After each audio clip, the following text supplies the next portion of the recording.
On est plus fort par l'amour qui nous habite que par les intérêts qui nous guident au point de nous diviser et de tout la remettre en cause, alors que notre unité en dépend et a toujours été notre véritable leitmotiv. La cause la plus juste et sans doute la plus sûre qui soit, toujours au centre même, pour ne pas dire au cœur de nos intérêts, donc de nos principales préoccupations. Pourquoi vouloir à tout prix détruire cette matrice aussi, mais subtilement, sans doute, par pur égoïsme? De quoi faire là le bonheur de Lucifer si on ne l'emboîte pas? Le pape dans son temple de torture, et quelle rupture!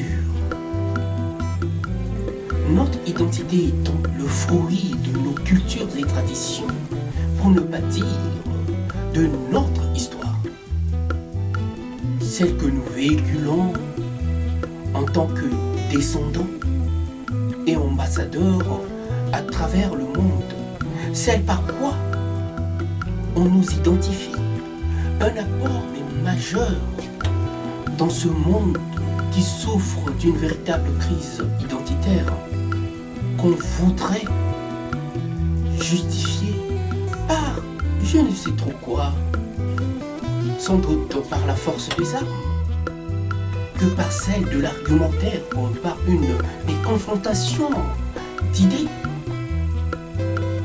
et non s'emparer toujours par la force. La force n'est pas forcément ce que l'on croit. La vraie force repose dans l'argumentaire qui fait tant débat autour d'une table ou d'une assemblée et au mieux de nos intérêts.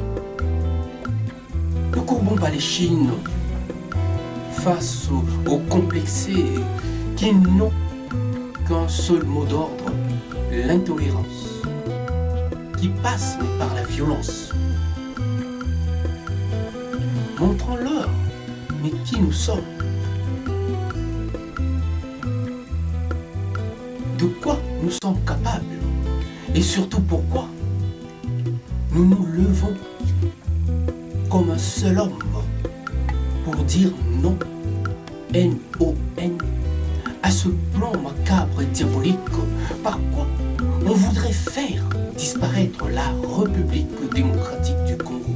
En somme, un génocide selon les règles cacophoniques de l'art de ces institutions dites internationales qui font là le volte-face sur ce qu'elles nous imposent subtilement, à l'image de ce que j'en pense des lois qui ne sont autres comme les proverbes. On en trouve toujours une mais qui justifie là la violation de l'autre. Quel exercice du genre! À croire que je suis passé là, mais à côté de ma vocation. Encore une belle preuve de cet amour si profond qui décèle jusqu'au moindre sournoiserie de ces institutions internationales qui ne jouent pas franc jeu et jouissent de cette incompréhension qu'ils ont installée en nous, véritable doute. Fait des quiproquos. La paix est un jeu de société qui a ses règles. Donc un devoir qui contribue mais largement au bien-être de l'humanité. Elle est dans le cœur de ceux qui aiment tant le partage et non de ces égoïstes qui sont prêts à tout détruire tant qu'ils ne trouvent là gain de cause. À bon entendeur, seul.